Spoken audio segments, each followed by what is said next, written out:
Hello everybody, welcome to another video. We've got some Liverpool transfer news to get through.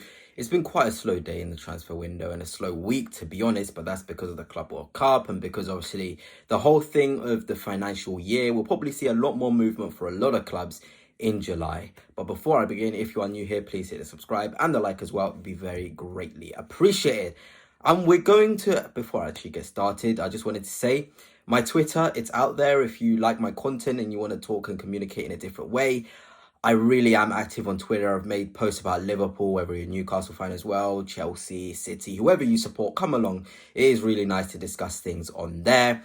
But yeah, Liverpool are keeping a close eye on Newcastle's contract negotiations with Isak, ahead of a potential move. And wait, I know a lot of my Newcastle family who watch my videos will have clicked this video, and I do want to sort of pose this question, whether you're a Liverpool fan, whether you're a Newcastle fan, before we get more into the information and sources. What's your view on Isak? Is Isak moving from Newcastle to Liverpool? Not that I think it will happen. Is that an upgrade? Is that a genuine upgrade? Do you think moving from Newcastle, where they are now, to Liverpool and where they are, is an upgrade for Alexander Isak?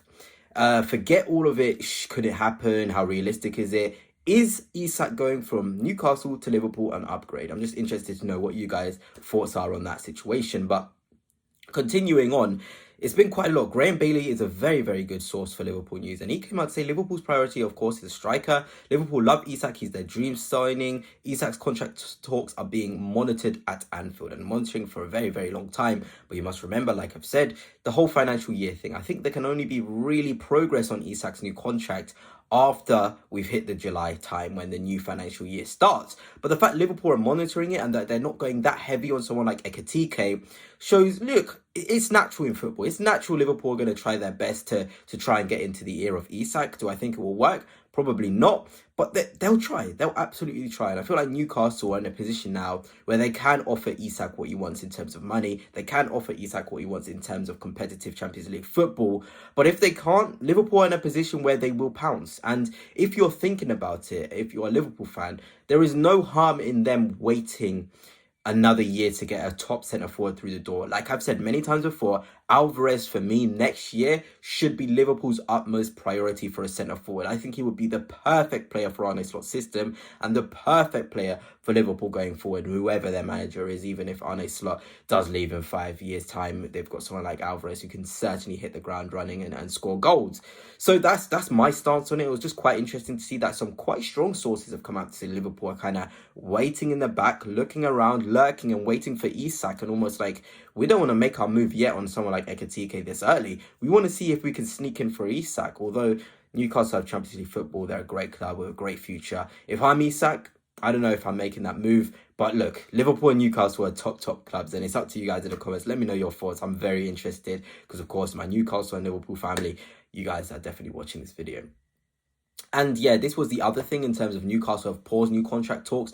There's a lot of things coming into the media about causing fear, really, in terms of this contract talks. And like I've said many times, the new financial year, Newcastle, they'll probably wait around. But Isak is not half bad, just shows how good he is. Everyone wants Isak. Look, from PSG to Bayern to Real Madrid to Barcelona, everybody would take Isak in their current side. I don't think there's a side in Europe that wouldn't take Isak. I've said Bayern, maybe when Harry Kane moves on, obviously he's getting older. Barcelona, Lewandowski's getting older. There is not a single side in Europe, I think, that would not take Alexander Isak, I guess, except Manchester City, who have Erling Haaland, who's probably up there as the best striker in the world, if we're honest. But yeah, like I said, let's talk about it in the comments. Let's see. Isak to Liverpool, upgrade, downgrade, needed? Are you excited that this is the sort of deal Liverpool are lurking in around for? Realism? It's interesting. It certainly is. But anyway, let's get on to the midfield news. And this came out from James Pearce. When Liverpool failed in their pursuit of Martin Zubimendi last summer, they considered Angelo Stiller as an alternative. And someone like Angelo Stiller, I've been following for a while at Stuttgart. He's a top player, top professional. I think he has certain qualities that can help Liverpool. And, sort of, if you're looking at these statistics, he's a top player in terms of on-the-ball stuff. I think off the ball, he can probably work on things, tackles, interceptions, dueling capacity.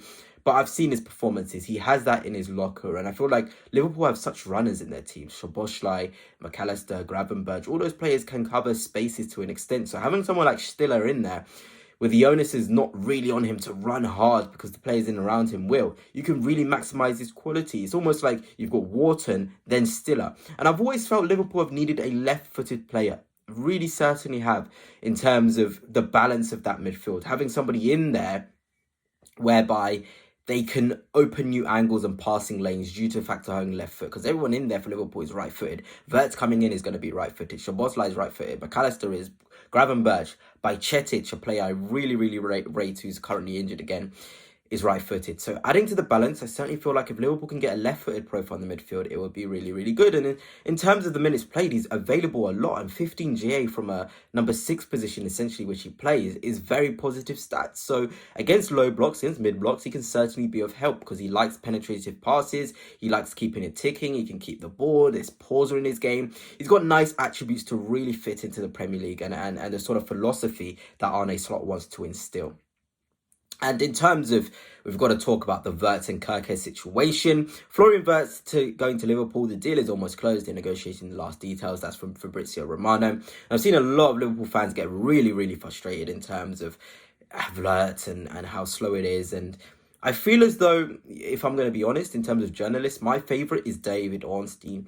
He'll only ever post when a deal is done or when he's got enough in the tank where it's worth an update. Fabrizio will give you micro updates, slow updates and sort of information like this. So my best advice is look for the Ornstein exclusive that it will come out and say that it's all done, the medical and all that lovely stuff. I feel like it's coming soon and we'll get that Ornstein moment. But as for now, you know, it's just a waiting game. It really is. This is a big, big money deal. He's away with Germany, probably slowed down a bit. The new financial year, probably Liverpool waiting out for that. There's all of these things to sort of consider.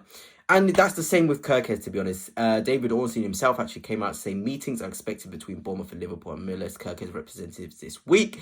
There is a very good chance that the agreements are reached for the left-back transfer to Anfield. So that is a great confidence there. Kerkez to Liverpool looks pretty much inevitable. We've known it for a time. The fee, 45 million. But again, it's one of those ones whereby, you know, David Ornstein will come out with some information straight off the bat that he's travelling for his medical. But until then, you know, just be ready because this deal, it's inevitable. I really do feel like WIRTZ and Kerkez, both those deals are going to happen. And ultimately, they're two very, very good players that will elevate Liverpool. And I'm interested to know if WIRTZ and Kerkez are over the line and of course, Frimpong is done, Mamardashvili is coming through the door. Where do Liverpool go next? Because I've seen rumours about Darwin Núñez to Saudi for 80 million, Diaz to Saudi as well, or to Barcelona.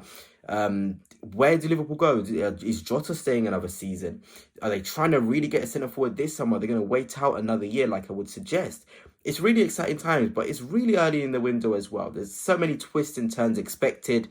But yeah, anyway, that's it for now. Hope you have enjoyed. And until next time, peace.